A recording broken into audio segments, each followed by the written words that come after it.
Assalamualaikum warahmatullahi wabarakatuh.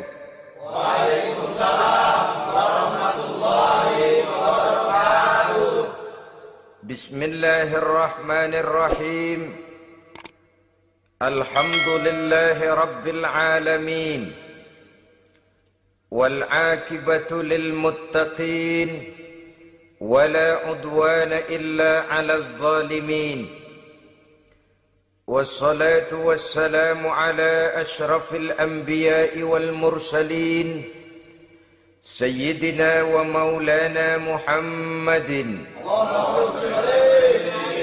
وعلى آله وأصحابه المجاهدين الطاهرين أما بعد. Saudara-saudara kaum muslimin rahimakumullah.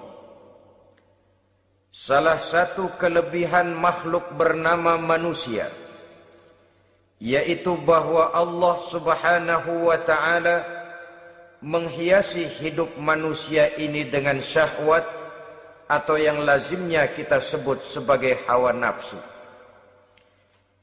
Inilah tenaga yang merupakan daya dorong yang melahirkan dinamika dalam kehidupan manusia, yang menyebabkan terus-menerus terjadinya perkembangan dalam sejarah peradaban dan kehidupan manusia. Hawa nafsu bisa melambungkan seseorang kepada puncak kejayaan, dan hawa nafsu dapat menenggelamkan seseorang ke dasar jurang kehancuran yang paling dalam. Pada surah Ali Imran ayat 14, Allah Subhanahu wa ta'ala berfirman, A'udzu billahi minasy syaithanir rajim. Zuyyina lin-nasi hubbus syahawati minan nisa'i wal banin wal qanatiril muqantarati minadh dhahabi wal fiddah wal khailil musawwamati wal an'ami wal harth. Dzalika mata'ul hayatid dunya wallahu 'indahu husnul ma'ab. Mari kita perhatikan ayat ini lebih dekat lagi. Allah Subhanahu wa ta'ala menjelaskan, Zuyyina lin-nasi hubbus syahawat. Makhluk manusia itu dihiasi dengan hawa nafsu. Dengan kata lain, hawa nafsu adalah perhiasan. Manusia tanpa hawa nafsu sama saja dengan orang yang tidak berhias. Monoton, tidak mempunyai perkembangan dalam gerak kehidupannya. Tetapi kalau hawa nafsu adalah perhiasan, maka jika kita berbicara soal perhiasan, ada dua hal yang harus menjadi catatan pokok. Pertama, kapan satu perhiasan boleh kita pakai? Yang kedua, di mana perhiasan itu harus kita pakai? Kalau saudara berdandan rapi, pakai sepatu dengan kaos kaki, celana, jas, pakai dasi segala macam, tapi itu saudara lakukan pada saat saudara akan pergi ke WC, maka saudara sudah memakai perhiasan tidak pada waktu yang tepat. Begitupun sebaliknya, kalau jam tangan saudara pakai di kaki, kopiah saudara pasang di kaki, lalu sepatu naik ke atas jidat, maka saudara memakai perhiasan tidak pada tempatnya yang tepat. Demikian juga sifat yang bernama nafsu. Kapan dia boleh diperturutkan, di mana dia boleh disalurkan, adalah tugas daripada agama untuk mengatur syahwat atau hawa nafsu. Lihatlah kehidupan malaikat. Malaikat makhluk yang diciptakan Allah tanpa hawa nafsu. Maka kehidupan malaikat monoton. Malaikat tidak mempunyai peradaban dan kebudayaan. Malaikat adalah makhluk yang secara instingtif diciptakan untuk berbakti, tidak punya alternatif atau pilihan lain. Saudara lihat, Ada malaikat yang sejak diciptakan diperintahkan untuk sujud. Sujud saja sampai sekarang. Enggak bangun-bangun. Ada malaikat yang sejak diciptakan diperintahkan untuk tasbih. Tasbih saja. Yang lain tidak. Ada malaikat yang sejak diciptakan diperintahkan mencabut nyawa. Nyawa saja urusannya. Yang lain tidak. Pekerjaannya monoton. Tetapi memang karena tidak ada hawa nafsu, tidak ada kecenderungan malaikat untuk nyeleweng. Belum pernah kita dengar misalnya ada malaikat Jibril korupsi ayat. Ini kelihatannya ayat bagus ini, nggak usah disampaikan kepada bawahan Muhammad, dipakai sendiri saja. Tidak. Kita belum pernah dengar malaikat maut keliru mencabut nyawa orang yang belum waktunya modar. Belum pernah. Malaikat itu ibadun mukramun la ya'sunallaha fima amarahum wa yaf'aluna ma yu'marun. Maka kehidupan malaikat adalah monoton. Dinamika tidak ada, peradaban dan kebudayaan juga tidak ada. Andai kata bumi dan seluruh isinya diserahkan kepada malaikat untuk mengisinya, barangkali saudara tidak akan pernah kenal jembatan Semanggi. Saudara tidak akan pernah kenal Monas, gedung-gedung bertingkat, gedung-gedung pencakar langit. Semua yang menggerakkan itu adalah karena manusia mempunyai hawa nafsu. Nah, kemudian pada kalimat berikutnya Allah memberikan rincian. Apa nafsu kepada apa yang paling menonjol dalam kehidupan manusia itu? Pertama, minan nisa, hawa nafsu kepada perempuan. Ini tentu yang ditujukan laki-laki. Dimanapun saja makhluk bernama laki-laki, kalau dia normal, tidak impoten, mesti suka kepada perempuan. Itu wajar, bin pantas alias normal. Tetapi tadi saya katakan di awal, nafsu kepada perempuan adalah perhiasan. Kapan makainya, di mana makainya, itulah tugas agama memberikan tuntunan dan aturan. Saudara-saudara kaum muslimin rahimakumullah. Nafsu kepada wanita dapat mengantarkan seseorang kepada puncak kejayaan, tapi nafsu kepada wanita bisa menenggelamkan seseorang ke jurang kehancuran. Bergantung kepada latar belakang apa yang mendorong timbulnya syahwat tadi. Dengan kata lain, motivasi syahwat tadi digerakkan oleh iman dan ketakwaan atau semata-mata karena memang syahwat yang merupakan kendaraan iblis. Penyelewengan pertama yang terjadi dalam sejarah kehidupan manusia adalah penyelewengan yang dilakukan oleh Nabi Adam alaihi salam pada saat ia memetik buah huldi. Kenapa itu dilakukan oleh Nabi Adam?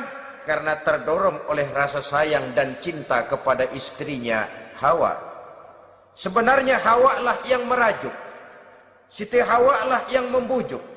Dan Nabi Adam oleh karena syahwatnya kepada istrinya memperturutkan bujukan Siti Hawa itu. Peristiwa Nabi Adam ribuan tahun yang lalu akan terus relevan sampai ke zaman kita sekarang ini.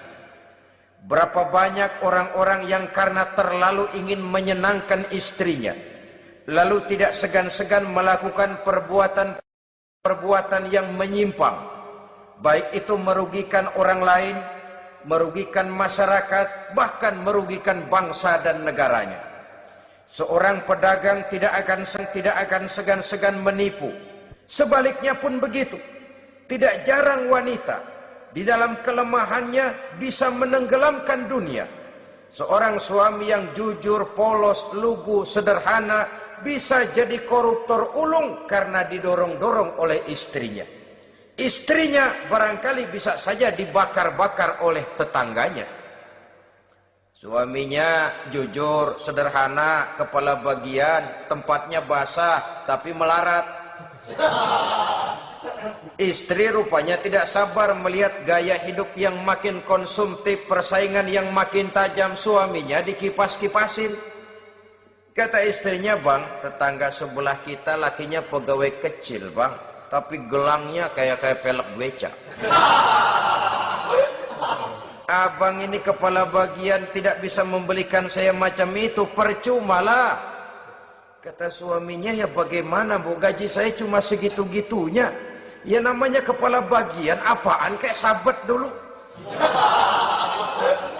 Kalau sudah berpikir ke arah ini, artinya sudah ngipasi suaminya untuk melakukan tindakan yang tidak wajar.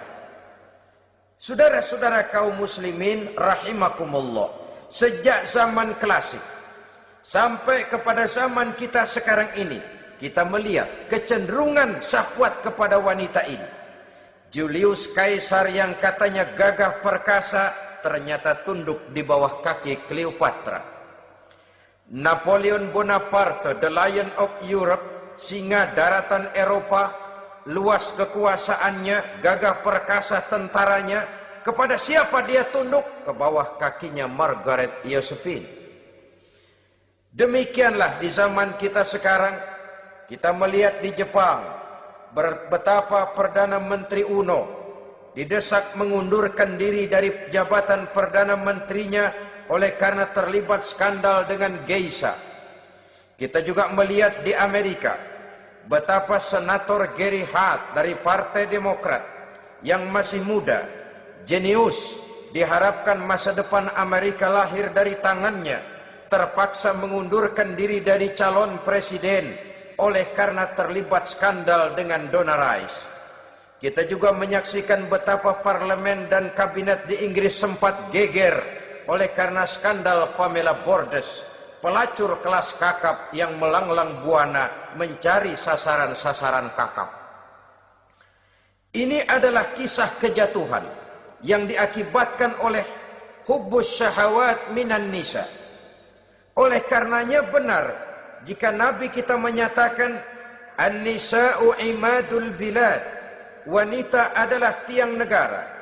Jikalau baik wanita, baik negara. Jikalau rusak wanita, hancur negara. Kalau syahwat kepada wanita cuma semata-mata karena syahwat, maka seorang laki-laki akan memandang wanita cuma sekedar alat pemuas hawa nafsu. Nilainya rendah. Sedangkan agama kita mengajarkan ma akraman nisaa illa karimun wa ma ahanan nisaa illa laimun, kata Nabi. Tidak akan menghormati kaum wanita kecuali orang-orang yang terhormat, dan tidak akan merendahkan derajat kaum wanita kecuali memang orang-orang yang rendah moralnya. Dengan kata lain, apabila syahwat minan nisa ini dilandasi dengan semangat iman dan ketakwaan, maka kehidupan Rasulullah sallallahu alaihi wasallam sungguh menjadi figur dan contoh dalam kehidupan kita. Perkawinannya bukan karena wajah yang cantik semata-mata, tapi lebih merupakan nilai ibadah kepada Allah Subhanahu wa taala. Dengan demikian, kecenderungan kepada hubbus syahawat minan nisa dikontrol oleh nilai iman. Barometernya, tolok ukurnya adalah iman. Di zaman sekarang banyak kasus kawin campur yang pada akhirnya akan membingungkan kita sendiri. Padahal Al-Quran secara jelas dan tegas memberikan bimbingan. Orang itu kalau sudah, kata Imam Syafi'i, wa ainur ridha an kulli aibin kalilatun kama anna aina suhti tubdil masawiya. Mata kalau dibalut cinta dia buta terhadap nista, tapi mata kalau dibalut benci hanya melihat yang keji-keji saja. Biasanya cinta kepada wanita memang bisa menimbulkan dorongan yang positif, tapi juga bisa membuat seseorang buta sama sekali. Dorongan yang positif paling kurang dari segi penampilan. Coba lihat lelaki kalau lagi demen perempuan, lenjeh banget kan? Sisiran rambutnya rapi, teriskaan bajunya lancip, sepatunya mengkilat, kantong celananya tebel, perkara anduk isinya bukan soal. Yang penting kan gaya. Lalu dinamis, kreativitasnya ada saja timbul. Tapi pada sisi lain, jikalau orang sudah kehilangan pertimbangan, juga kadang-kadang tidak segan-segan mengorbankan akidah, mengorbankan nilai-nilai iman. Padahal ini taruhan utama, sampai Quran dengan tegas memberikan peringatan. Wala ammatun mu'minatun khairun min musyrikatin walau a'jabatkum. Perempuan budak yang hitam legam, kalau beriman, itu lebih baik untuk dinikahi daripada wanita cantik berkulit kuning langsat tapi musyrik. Lebih baik budak yang hitam legam beriman daripada wanita cantik berkulit kuning langsat berhati bangsat. Tapi kita kadang kehilangan pertimbangan. Karena agama, karena cinta agama digadaikan. Karena cinta akidah terjual. Karena cinta keyakinan jadi korban. Ini semua penyakit yang datang dari hubbus syahawat minan nisa. Kecenderungan mengumbar nafsu kepada perempuan. Ini memang perhiasan, tapi bisa juga jadi bumerang dalam kehidupan manusia. Berapa banyak penyelewengan terjadi karena pengaruh wanita yang tidak bisa jadi bisa. Ini pengaruh di dalam kehidupan memang sedemikian besarnya. Sehingga saudara-saudara kaum muslimin, inilah yang perlu dikendalikan dalam kehidupan, kapan dan di mana. Kalau nafsu adalah perhiasan, kapan dan di mana perhiasan itu harus kita pakai? Di mana dia harus kita tempatkan? Begitu juga yang menyangkut soal perempuan. Kapan? Ya kapan? Tentu kalau sudah nikah. Di mana? Yang jelas bukan di depan umum.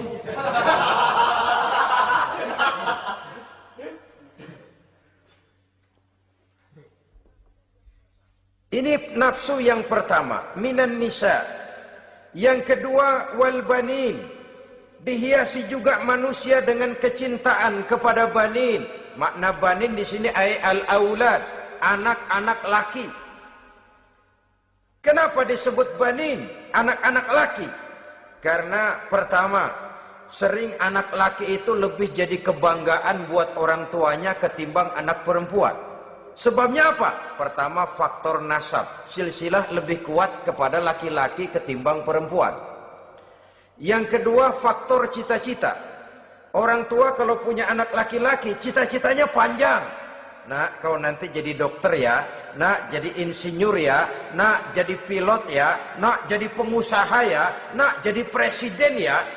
Tapi kalau dia punya anak perempuan, paling, ya nak, mudah-mudahan nanti kamu dapat jodoh orang baik, nak. Dapat jodoh orang soleh. Saudara-saudara, yang ketiga, anak perempuan itu kalau sudah berkeluarga, biasanya pindah kepada lingkungan keluarga lain. Sehingga orang berkata, punya anak perempuan banyak sebenarnya seperti agen. Artinya ada yang mau bawa, kan begitu. Ada yang minta, ambil. Ada yang berminat, buntel. Paling dia nengokin orang tuanya ya lebaran. Ya syukur kalau sebulan sekali atau seminggu sekali. Tapi minimnya kan lebaran.